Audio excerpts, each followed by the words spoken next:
Yes, that is Sergio Perez. Yes, that is an AI version photo of Sergio Perez. The Red Bull driver's AI photo is on the screen right now. Let me know in the comments section if you want to see more AI photos of F1 drivers. But today's video is about the GOAT himself, Nikita Mazepin, the Russian driver. If you are new to this channel, please remember to like and subscribe to Racing Hub, where I cover all of the major motorsports. I did a video about Marc Marquez and MotoGP. Go check that out now, and let's roll the intro.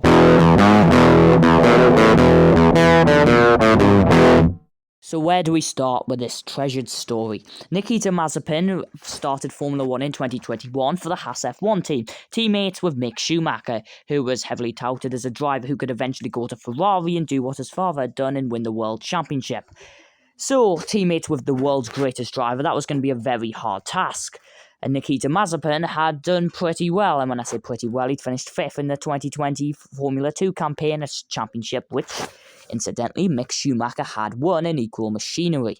So anyway, let's start the 2021 campaign, and he was already in the wall. Literally, he spun about 10 times in qualifying, and then spun again in the race, but this time had terminal damage and was out of the Bahrain Grand Prix. Things didn't get better for the GOAT at all at the Emilia-Romagna Grand Prix, where he had a collision with another GOAT, Nicholas Latifi. It came after Nikita Mazepin and Nicholas Latifi were in a fight, and Nicholas Latifi slid off the track and rejoined, and Nikita Mazepin smashed into the side of him, and they were both coming together at the Emilia-Romagna Grand Prix. Nikita Mazepin will be remembered, and it really isn't because he is a GOAT. He barely outqualified Mick Schumacher, and he only did that on 2 occasions, at the British Grand Prix and the Brazilian Grand Prix, and was involved in a crash more often than not.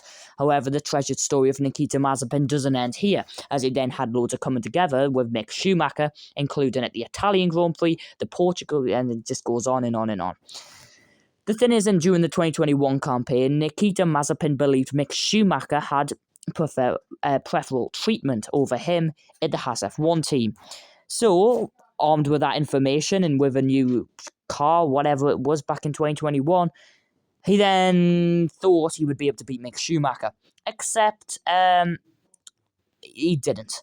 And that was the problem in 2021. Nikita Mazepin was involved in far more crashes and barely scored anything. However, let's not remember the Azerbaijan Grand Prix, Nikita Mazepin's greatest performance, where he finished in P14 and managed to beat Lewis Hamilton, a 7-time world champion, who qualified on the front row of the race, and he beat him in a worse car.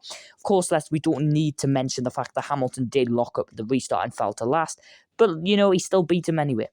Nikita Mazepin's 2021 season really was nothing special. He crashed out more often than not, was completely outpaced by Mick Schumacher, finished 21st in the World Championship in a campaign with 20 drivers, and was beaten by Robert Kubica, who was in an Alfa Romeo, which was hardly in a Mercedes or a Red Bull, which was literally the 9th fastest car, which also finished 9th in the Constructors' Championship. And Robert Kubica had been completely destroyed by George Russell, let's not forget. So, with that lovely fact in the way of Mick Schumacher and many coming together with his teammate, the 2022 campaign rolled on and Nikita Mazepin would return. Has extended his contract for another year, and my question is, I want to know what they were thinking. And so, 2022 preseason testing rolled on, and Mazepin was again slower than his teammate, but no major crashes and no major spins. And then came Russia and Ukraine invasion, which basically ended Nikita Mazepin's racing career. Well, not quite. He's still in the European GT3 series the last time I checked. And actually, I think he's won a race at a point, but it's the only race in his Formula career that he's ever going to win. Nikita Mazepin, however, isn't finished yet. There are heavy rumours that he'll be back next year for Alpine. If that happens, I will just never ever take Alpine seriously. Whether these rumours are true or not, the GOAT story is only just beginning. And if you, just like me, are a Nikita Mazepin fan, please remember to smash that like and subscribe button if you have enjoyed today's video. So thank you so much for watching, and remember, Nikita Mazepin will return in Formula 1 next year for Alpine.